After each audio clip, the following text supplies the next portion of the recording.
Qatar looks small on the map, a sliver of land jutting into the Persian Gulf. But size is not the same as strategic weight. Where a country sits can determine its economy, its security, and even its role in world politics. This is the story of why Qatar's geography matters. Qatar is a peninsula, about 11,500 square kilometers, extending like a finger into one of the world's most important inland seas.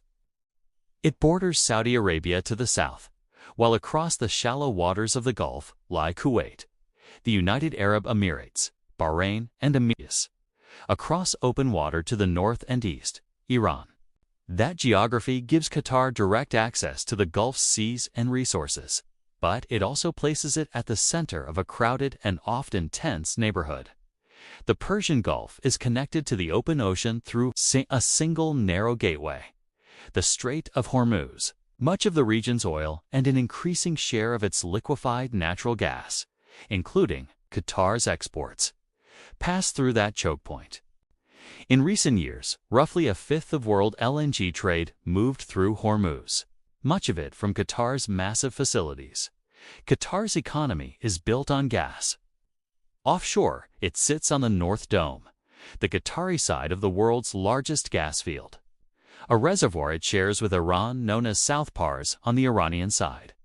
That field's sheer scale makes Qatar one of the globe's leading LNG exporters and gives Qatar economic influence far beyond its borders, because it's a peninsula with a population hungry for imports. Ports are lifelines. Doha's Hamad Port has been developed into a modern transshipment hub, rapidly expanding container throughput and transshipment services to connect the Gulf to global supply chains. Investing in ports, roads, and airports is Qatar's way of turning a small territory into a logistical gateway. Geography does more than shape trade, it shapes politics. Qatar's immediate neighbors include powerful regional players with closely intertwined histories and rivalries. In 2017, several neighboring states imposed an air, land, and sea blockade on Doha, severing many of its traditional routes for goods and people. Qatar's peninsula geography, with only one land border, made the country particularly vulnerable to that kind of pressure. That crisis and the memory of being cut off pushed Qatar to diversify routes, partners, and suppliers, accelerated investment in its ports and air links, deeper economic ties with Turkey and Iran, and a more assertive, independent diplomacy.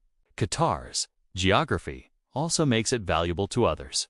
Its location close to Iraq, Iran, and the Arabian Peninsula made it an ideal host for a major U.S. airbase.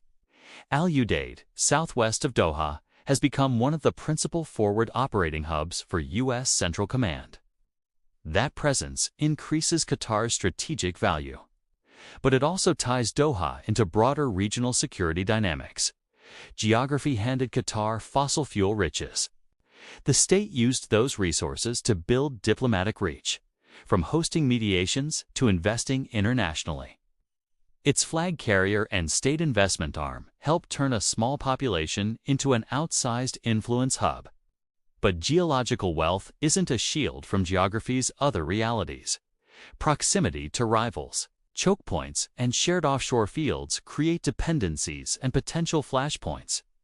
Because so much energy and freight flows through a small number of maritime routes, any disruption, naval skirmish, missile strike, or blockade can ripple globally. Qatar has felt that in recent years. Tax and regional tensions have at times threatened shipping and raised questions about supply stability.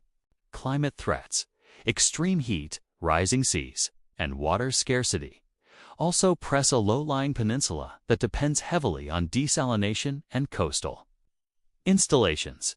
Qatar's answer has been pragmatic. Diversify. Build bigger ports and airports to reduce single-point failure. Invest in storage and supply chain resilience. Deepen relations with states beyond the Gulf. And invest proceeds from energy into sovereign wealth and infrastructure. Strategically, Doha has balanced close military ties with the West while keeping open channels to Tehran and Ankara, a geography-driven hedging strategy. Qatar's story is a reminder.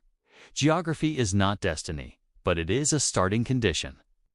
Being a small peninsula with massive hydrocarbon wealth, sitting astride vital sea lanes, and neighbors who can project power, shapes every strategic choice Doha makes, from trade and infrastructure to security partnerships and diplomacy. For the world, Qatar remains a compact but consequential node where geography and global politics meet. Tiny on the map, heavy in consequence. Qatar's geography matters to its citizens, its neighbors, and to an interconnected world that moves by sea and is powered by gas.